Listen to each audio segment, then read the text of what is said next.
Hello बच्चों, कैसे हो आप लोग। आशा करता हूँ सभी स्वस्थ हो, मस्त हो और अपनी पढ़ाई को लगातार जारी रखे हुए हो। बच्चों, मैं हमेशा कहता हूँ कि मेहनत का कोई विकल्प नहीं होता, कोई सब्स्टिट्यूट नहीं है बच्चों। यदि मेहनत करोगे और एक कंसिस्टेंसी मेंटेन करते हुए चलोगे तो डेफिनेटली अपने टारगेट पे पहुंचोगे। लेकिन आज का जो सिनेरियो है बच्चों, जिस लेवल का कंपटीशन चल रहा है, जितनी तेजी से बदलाव हो रहा है, उस फेज में, उस सिनेरियो में सिर्फ एक पुराने ढर्रे से मेहनत करने से भी काम नहीं चलता। और आपने देखा भी होगा बच्चों, आपके साथ के कई बच्चे होते हो और आप उनसे जेलस भी रहते हो कि यार वो तो इतना कम पढ़ता है फिर भी इतनी अच्छी रैंक लाता है, इतना कम पढ़ता है, साथ में क्रिकेट भी खेलता है, घूमता फिरता भी है, फिर भी टेस्ट में हमेशा उसकी रैंक मेरे से ज्यादा आती है। तो कभी आपने बैठकर ये सोचा, जलते भूनते तो रहते हो, परेशान भी होते रहते हो, लेकिन कभी ये तो सोचो बैठकर कि भाई ऐसा है क्या, वो कर क्या रहा है ऐसा जिसकी वजह से वो कम पढ़ के भी आपसे कहीं ज्यादा आगे है। तो बच्चों, आज के सेशन में हम आपको यही बताने वाले हैं कि वो कौन से फैक्टर्स हैं जिनको यदि आपने चेंज नहीं किया तो आप दौड़ में बहुत पीछे रह जाओगे। और बच्चों, आपका तो लक्ष्य क्या है? डॉक्टर बनना। और डॉक्टर का जो प्रोफेशन है, भगवान का दर्जा दिया जाता है धरती के ऊपर। तो जब इतने बड़े टारगेट के लिए आप तैयारी कर रहे हो, आगे बढ़ रहे हो, तो उसके लिए जो तैयारी चाहिए, जो प्रिपरेशन चाहिए, वो भी एक्स्ट्रा ऑर्डिनरी चाहिए बच्चों। और एक्स्ट्रा ऑर्डिनरी तैयारी तभी होगी जब आप अपने तैयारी के तरीके को बदलो बच्चों। प्रिपरेशन के तरीके को बदलना पड़ेगा। अब वो समय गया कि आप पुराने ढर्रे पे अपनी तैयारी जारी रखते रहो और फिर ये एक्सपेक्ट करो कि हमें एम्स दिल्ली मिल जाए, हम एक बहुत सक्सेसफुल डॉक्टर बने। बच्चों, मैं भी एक डॉक्टर हूं, लेकिन हमारे समय में उतना कंपटीशन नहीं था जितना आज के समय में है। तो आज की रिक्वायरमेंट क्या है? वो ये है कि पढ़ाने का तरीका और पढ़ने का तरीका दोनों में चेंज जरूरी है। और ये चेंज कितना इफेक्टिव हो सकता है, ये आज के सेशन में हम आपको बताएंगे। और बच्चों, आज के सेशन में हम आपके लिए एक बहुत बड़ा सरप्राइज भी लेकर आए हैं और ये सरप्राइज हम रिवील करेंगे सेशन के एंड में। तो वीडियो को आपको आखिर तक देखना है और ये सरप्राइज बच्चों ऐसा होगा जो आपके सिलेक्शन के चांसेस को बहुत ज्यादा बढ़ा देगा। तो वीडियो में लास्ट तक कनेक्टेड रहें। तो इसके पहले की सेशन को अपन आगे बढ़ाएं बच्चों, मैं वेलकम करूंगा केमिस्ट्री एक्सपर्ट वाटिका मैम को और हमारी टीम में बायोलॉजी एक्सपर्ट कुशिका मैम को। Please welcome ma'am.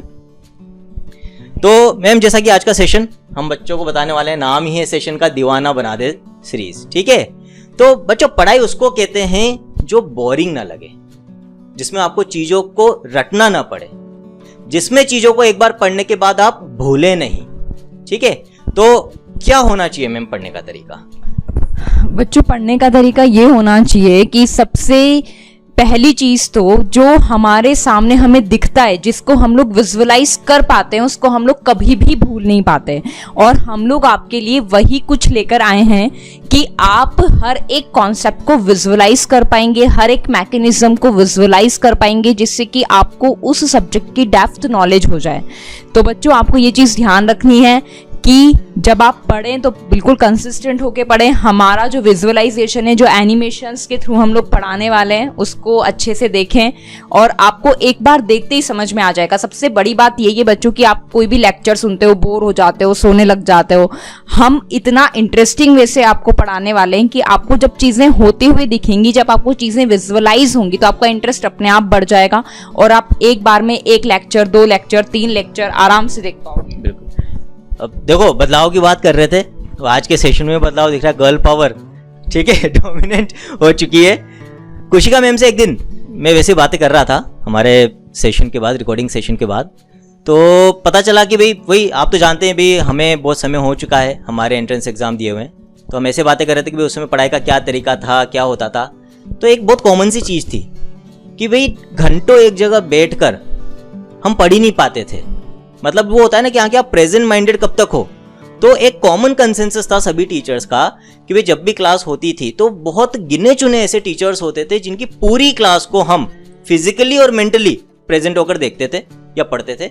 ज्यादातर टीचर्स की क्लास में 15-20 मिनट के बाद ये होता था कि भाई फिजिकली तो प्रेजेंट रहते थे लेकिन मेंटली एब्सेंट हो जाते थे। और वहां पर फिर हम बात कर रहे थे कि लेकिन आज हमारे पास इतनी अच्छी टेक्नोलॉजी है, इतनी सारी चीजें हैं कि हम चाहें तो पढ़ाई को इतना इंटरेस्टिंग बना सकते हैं, और जो हमने बनाया भी है और जो बच्चों से हमें फीडबैक्स मिलते हैं वो हमें एनर्जी भी दे रहे हैं कि हमने जो तरीका निकाला है वो इंडिया का बेस्ट तरीका है। और ये जो तरीका है डेफिनेटली ये एक रिवॉल्यूशन की शुरुआत है और आने वाले समय में नॉट ओनली इन इंडिया लेकिन पूरी दुनिया में एजुकेशन के फील्ड में एक बहुत बड़ा रिवॉल्यूशन हम लाएंगे। और इसकी शुरुआत किसने करी है? ई सरल ने करी है। तो कुशिका मैम, एक बार अपन दिखाते हैं बच्चों को कि भाई किस तरह से विजुअलाइजेशन की दुनिया में हम चीजों को अच्छे से समझ सकते हैं।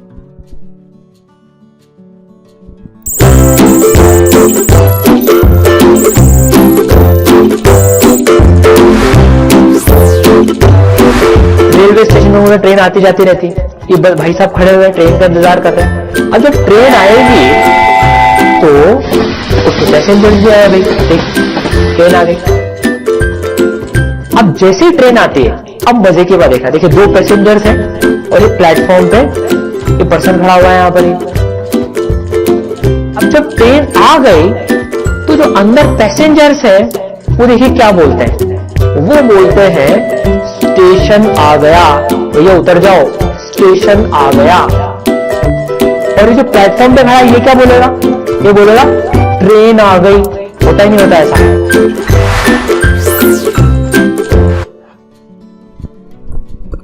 आपने भी पढ़ा होगा रिलेटिव मोशन तो, है ना? और ये एक ऐसा टॉपिक था जो मतलब अंदाजा लगाते रहते थे। सर तो कहते थे कि तुम जा रहे हो और किताब कहती थी वो आ रहा है।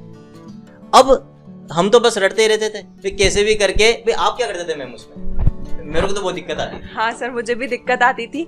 मतलब मैं सोचती हूँ कि सर ने इतना अच्छी तरीके से विजुअलाइज कराया है कि काश मेरे टाइम पे भी ऐसा होता तो मेरे कॉन्सेप्ट्स कितने ज्यादा क्लियर होते, मुझे रटने की जरूरत नहीं पड़ती।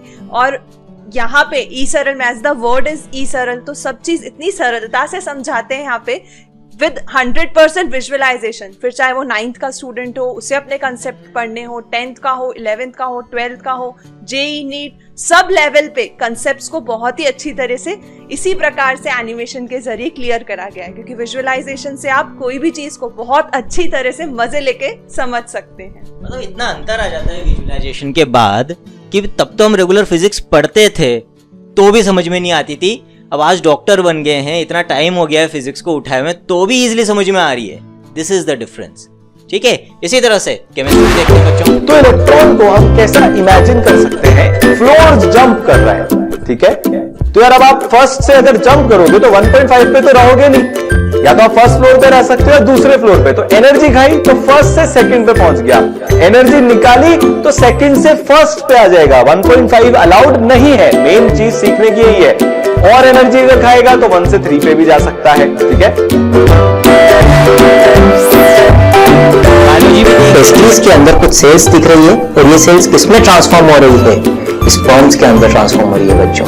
ठीक है, तो देखते जाओ यहाँ पर धीरे धीरे ये सेल्स अपने आप अपने शेप को चेंज करेगी। और देखो शेप चेंज होकर क्या बन गए हैं? स्पर्म्स बन गए हैं। और ये स्पर्म्स कैसे मूव कर रहे हैं? अपने टेल की मदद से मूव कर रहे हैं। फिल्ट्रेट जो बना है उसमें से जो भी काम की चीजें हैं वो वापस से रीअब्सॉर्ब कर ली जाती हैं। इस प्रोसेस को हम स्टूडेंट सिलेक्टिव रीअब्सॉर्प्शन कहते हैं। कन्वर्ट तो होगा। अब बताओ बच्चों, क्या इस तरह के विजुअलाइजेशन के साथ जब हम पढ़ाई करते हैं तो क्या नींद आ सकती है? कभी सिनेमा हॉल में कोई इंटरेस्टिंग मूवी चल रही हो, कभी सोते हो क्या? नहीं सोते ना। बस वही चीज है बच्चों, यही कंसेप्ट है पढ़ाई का कि पढ़ाई यदि इंटरेस्टिंग होगी तो कभी भी आपको बोरियत नहीं होगी, कभी भी आपको चीजों को रटना नहीं पड़ेगा। और इंटरेस्टिंग कब होगी? जब कंसेप्चुअलाइजेशन और विजुअलाइजेशन का एक यूनिक कॉम्बिनेशन हो। कंसेप्चुअली चीज पढ़ाई जाए लेकिन साथ ही साथ इंटरेस्टिंग वे में पढ़ाई जाए। और एक चीज तो बच्चों अपन जानते ही हैं, कही हुई बात से ज्यादा यदि हम किसी चीज को देखते हैं in the form of a story और in the form of a picture तो वो हमें ज्यादा लंबे समय तक याद रहती है। और इसी साइंटिफिक कंसेप्ट को, बेसिस को ई सरल ने यूज करते हुए रिवोल्यूशनाइज कर दिया है पढ़ाई के तरीके को। सर वो जैसे होता है ना, मूवी के डायलॉग्स याद रहते हैं। बिल्कुल, मतलब अभी भी अपन बच्चों से पूछेंगे ना, मतलब कि यदि उसने बच्चे ने किसी ने 2 साल पहले भी कोई मूवी देखी होगी, वो आज डायलॉग बता देगा, लेकिन 2 दिन पहले का फिजिक्स का फॉर्मूला यदि पूछूंगा ना तो उसको दिक्कत आएगी। अगर पुराने तरीके से पढ़ा तो बच्चों आप नालायक नहीं हो, इसमें आपकी गलती नहीं है, गलती है पढ़ने के तरीके में और पढ़ाने के तरीके में। आगे और कुछ आपको झलकियां दिखाते हैं बच्चों की किस तरह से ई सरल पे हम लोग आपको पढ़ाते हैं। अब बच्चों किस तरह से प्रेगनेंसी के दौरान एक एम्ब्रियो का एक न्यूबॉर्न बेबी में डेवलपमेंट होता है, वो यहां पर मैं आपको समझा रहा हूं बच्चों। अब यहां पर हम किसकी बात कर रहे हैं बच्चों? ओरिजिन ऑफ लाइफ की, किस तरह से हमारी अर्थ के ऊपर लाइफ का ओरिजिन हुआ, जो आप इवोल्यूशन के अंदर पढ़ते हो बच्चों। अगेन ये हेरोल्ड-यूरे एक्सपेरिमेंट है बच्चों, जो किसके अंदर पढ़ते हैं? हम इवोल्यूशन के अंदर पढ़ते हैं, जो ये जस्टिफाई करता है कि किस तरह से इवोल्यूशन हुआ, किस तरह से ओरिजिन ऑफ लाइफ हुआ। तो ये सारी चीजें हैं बच्चों। नॉट ओनली बायोलॉजी की हम बात करें, अपन कुशिका मैम के लेक्चर्स देखें, एक्सक्रीटरी सिस्टम मैम ज्यादा बेटर समझाएंगे, मैम ने पढ़ा रखा है। इसमें बच्चों हमने समझाया कि कैसे यूरिन का फॉर्मेशन होता है, जो उसकी 3 स्टेप्स होती हैं, उसे विजुअलाइज करके आपको यहाँ पे बताया गया है। यहाँ पे काउंटर करंट मैकेनिज्म को समझाया गया है कि किस प्रकार से हमारी बॉडी मैक्सिमम वाटर एब्जॉर्ब करती है, जिससे यूरिन में कम से कम वाटर एक्सक्रीट आउट हो। यहाँ पे एब्जॉर्प्शन की बात करी गई है कि किस प्रकार से मेडिसिन का और बकल कैविटी में, स्टमक में, स्मॉल इंटेस्टाइन में एब्जॉर्प्शन होता है। दिस इज की how the absorb substance by the hepatic when reaches liver. अब वाटिका मैम बताएंगी केमिस्ट्री के बारे में। मैं तो बायोलॉजी का हूँ, कुशिका मैम भी बायोलॉजी की, केमिस्ट्री अब ज्यादा आती नहीं है, बहुत टाइम हो गया केमिस्ट्री पढ़े हुए हैं। तो केमिस्ट्री में भी जो लेक्चर्स हैं विजुअलाइजेशन से भरपूर हैं, यहाँ पे आप एक झलक उनकी देख सकते हो।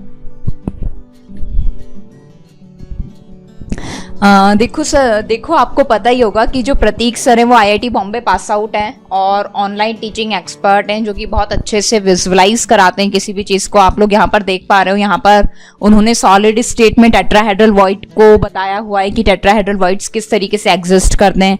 यहाँ पर वो मेटलर्जिकल प्रोसेस को एक्सप्लेन कर रहे हैं, यहाँ पर वो सॉल्युबिलिटी को एक्सप्लेन कर रहे हैं। तो इस तरीके से बच्चों हर एक कॉन्सेप्ट हम लोगों ने एनिमेशन के थ्रू विजुअलाइजेशन आपको प्रोवाइड करने की कोशिश करी है। मैं तो हूँ ही केमिस्ट्री में, साथ ही साथ प्रतीक सर भी बहुत अच्छे से एनिमेशन के थ्रू आपको ये सारी चीजें बताने वाले हैं। जैसे सर यहाँ पर फिजिक्स तो देखो हमें तीनों को ही नहीं आती ठीक है, बहुत टाइम हो गया फिजिक्स पढ़े हुए, फिर भी कोशिश करेंगे। तो यहाँ पर तो इलेक्ट्रिक फील्ड की बात हो रही है, यहाँ पर शायद कुछ स्पेस से कुछ रिलेटेड है, तो आई थिंक हमसे ज्यादा आप लोगों को समझ में आ रहा होगा। तो कहने का मतलब ये है बच्चों, जो क्रक्स क्या है कि यदि चीजों को हम इस तरह से पढ़ेंगे तो फिर जो आपका ड्रीम है ना डॉक्टर बनने का, वो अधूरा नहीं रह सकता। तो सबसे पहली रिक्वायरमेंट सिलेक्शन की यह है कि हम सही तरीके से पढ़ें, और उसी पे ही आप ध्यान नहीं देते हो। आप दुनिया की सारी चीजों पे ध्यान दे लेते हो, आप किताबों के बारे में टीचरों से पूछते रहते हो, कैसे पढ़ना चाहिए वो सब पूछते रहते हो, लेकिन उसके लिए एक्शन नहीं लेते हो। आपके सामने है सारी चीजें कि किस तरह से पढ़ना चाहिए, आपको भी पता है कि आपको किस तरह की पढ़ाई चाहिए, लेकिन आप उस चीज को इग्नोर करते हो। या मैं कहता हूं आपकी गलती नहीं है, अभी तक आपके पास ये ऑप्शन अवेलेबल ही नहीं था, तो शायद आपके दिमाग में आया ही नहीं। लेकिन जब अवेलेबल है तो फिर हम क्यों उसको ऑप्ट नहीं कर रहे हैं? क्यों? क्योंकि यही तो सबसे बड़ी रिक्वायरमेंट है। यदि हम सही तरीके से पढ़ाएंगे और आप सही तरीके से पढ़ेंगे तो फिर सिलेक्शन होके ही रहेगा। सही बोल रहा हूं मैम? बिल्कुल सही बात है। तो अननेसेसरी ज्यादा पकाएंगे नहीं आप लोगों को। कुल मिला के हमने एक रिवोल्यूशन चालू करा है जिसमें ऑलरेडी लाखों बच्चे जुड़ चुके हैं, और ये जो जर्नी है हमें पूरा विश्वास है कि आगे बढ़ती रहेगी, और आप लोग भी ई सरल की इस जर्नी का, इस रिवोल्यूशन का, इस क्रांति का डेफिनेटली पार्ट बनेंगे। सो बच्चों, जैसे कि आपको पता है अपने को नीट में फिजिक्स ही सबसे ज्यादा टफ लगता है, और फिजिक्स में सारांश सर ने इतना अच्छे से फिजिक्स पढ़ाया है कि बिल्कुल सच में दीवाना बना दिया है कि फिजिक्स से प्यार होने लग जाता है नीट के बच्चों को। जो हमारी कमजोरी होती है वो हमारी स्ट्रेंथ बन जाती है सर के वीडियोस देख के।